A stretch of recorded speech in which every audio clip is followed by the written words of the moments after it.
Okay, so I wanted to wait before I did this update video.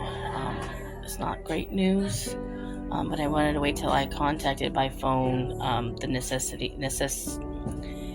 needed people up front, immediate, and close friends and family before I post this update on Facebook and on TikTok and things for all the other people who have been following along. As some of you know, we had a call 911. EMS came out and picked up my husband. His CO2s were way too high. They did say that. When I called this morning, they did say that they did try to get him on the BiPAP machine. His body was not taking it very well, and then it was getting worse and worse with his readings to where he was coming in and out, consciously wise. And so at that time, when I talked to the nurse, they said that they had to intubate him.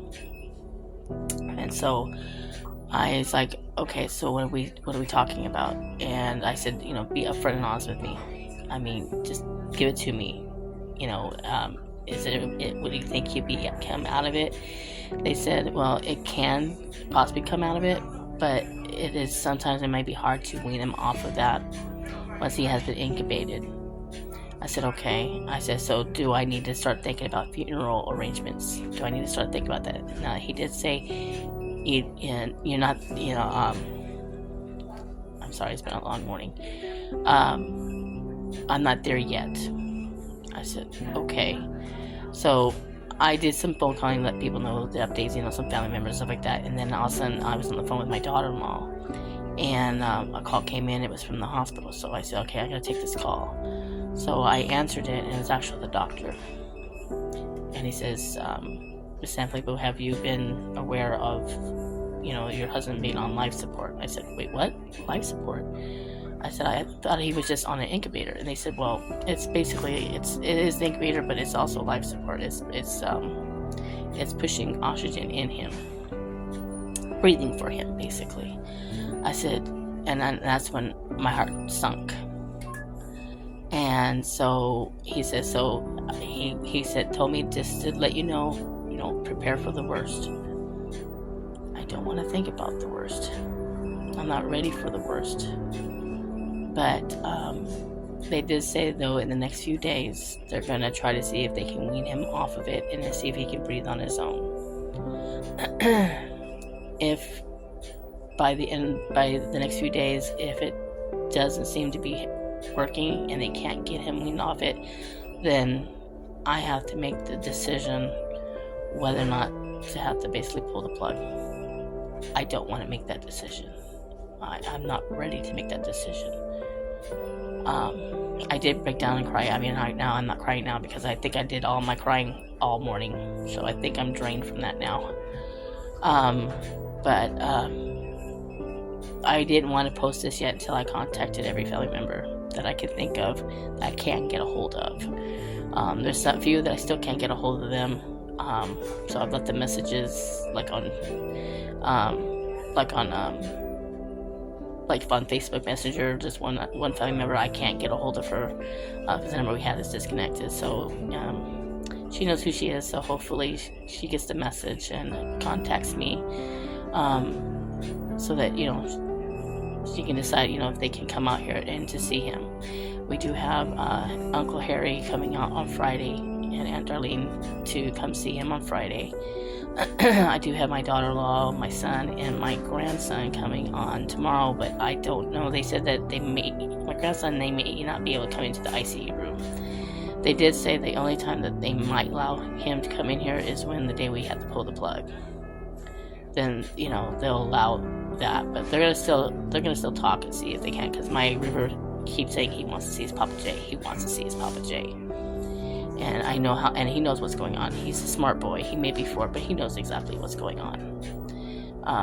But we're waiting to see what they say on that. Like I said, in the past, y'all who's been following me, he knows that when I'm recording, if I have to record him, he's very aware of it. He wants everything documented.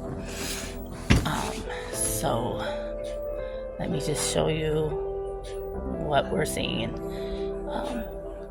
Right, well, this is the outside of this window, by the way. It's floor. And I figured, it's kind of weird. It's a gloomy, rainy day for a day to get bad news. Always seems to happen that way. But that's his current view outside. But this is Jason. And there he is. He still lets me know. Sometimes he'll move his eyebrows if he acknowledges that I'm here. Jason, can you hear me? I know he's in there. I just have to keep talking to him. We love you. I'm making a video so that everybody who's been following you, who love you too, are here for you, and they're going to keep praying. We believe you can pull out of this. Well, he's moving his tongue, so I think that might be his acknowledging that he hears me. So, are you hearing me? Move your tongue. Yeah, he hears me. Okay, so he's moving his tongue, so he's letting me know. Can you squeeze my hand or touch my hand a little bit? Twitch it. Can you move your finger and let me know you hear me?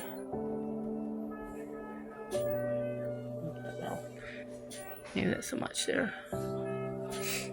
Alright, Jason, we love you. And, did you just say I love you too? Okay, I'm going to say it again. I love you, Jason. Oh, maybe it's just me tripping out. I want him to be able to talk, but I know he can't.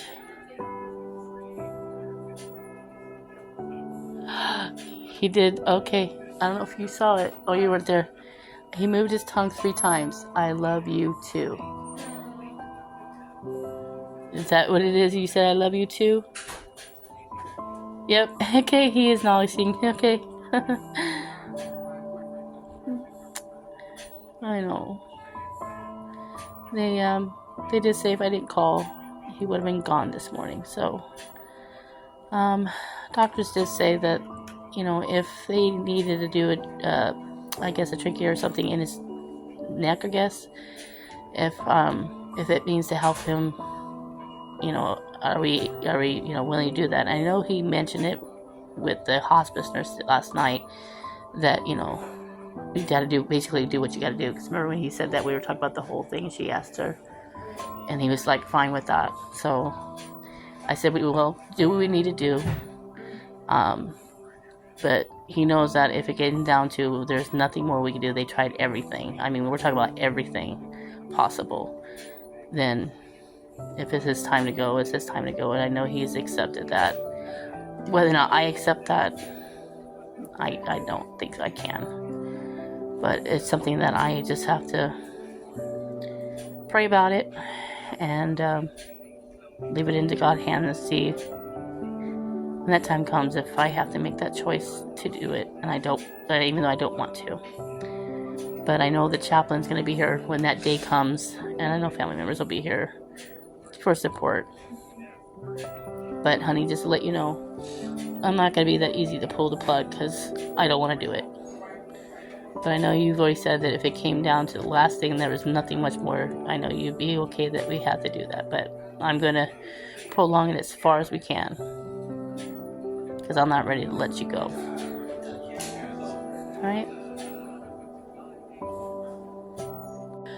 So, that's where we're at. Oh, there's Care Bear. Hi. So tomorrow night, Care Bear's going to stay here overnight with her dad. Yep. And then on Friday, I'm going to stay the night over here with her because we can't leave the dogs by themselves. And somebody's got to be able to take care of them. Yep. Dogs are doing okay. I can tell they can sense it because they're all over our bed. Got a lot of support from work. My boss has told me, don't worry about your financial stuff. Don't worry about your room. Don't worry about anything. You focus on Jason. And I really am thankful for those that are around us, that they're very supportive. And I don't know what I would do without them. So, but we do have family members that are coming to come see him, just in case this is our last goodbyes. And I'm hoping it's not. I know I've heard stories where people had done their last goodbyes and then they pull through at the last second. And I'm hoping we're one of those people. So just keep praying. I do have that I did put it out there, if anybody wants to help with any kind of donations to my Cash App, things like that, just to help us out for food, whatever, we'll be happy to take any donations. It's not required. I'm not pushing anyone, but if you want to be able to help us out, that would be great, because I'm obviously, I'm not going to work unless I need to. I mean, I might, one of these days that I'm supposed to work this week, I might come in, just to keep my mind off of this. But my boss has already told me I don't need to, unless if I want to. Because he told me I don't need to worry about my room right now. We'll figure that out. But I have other bills, so can't let those go. But we'll just do what we can. As soon as I find out how much everything's going to cost for when the time comes when I do have to bury him, I will put a GoFundMe account for the exact amount that I need. I just have to do some calling around at the funeral home where he wants to be having the ceremony at, figure out how much everything's going to cost based on his wishes. So until next time, just keep us in your prayers. I might not be on here very much longer, for my typical stuff. Maybe I might do my typical stuff on here, whether I'm in the mood for it, I don't know. So, but until next time, I love you guys, and thank you for being very supportive and going through this journey with us. It's been a long one and a very emotional one. So, all right, we love you guys.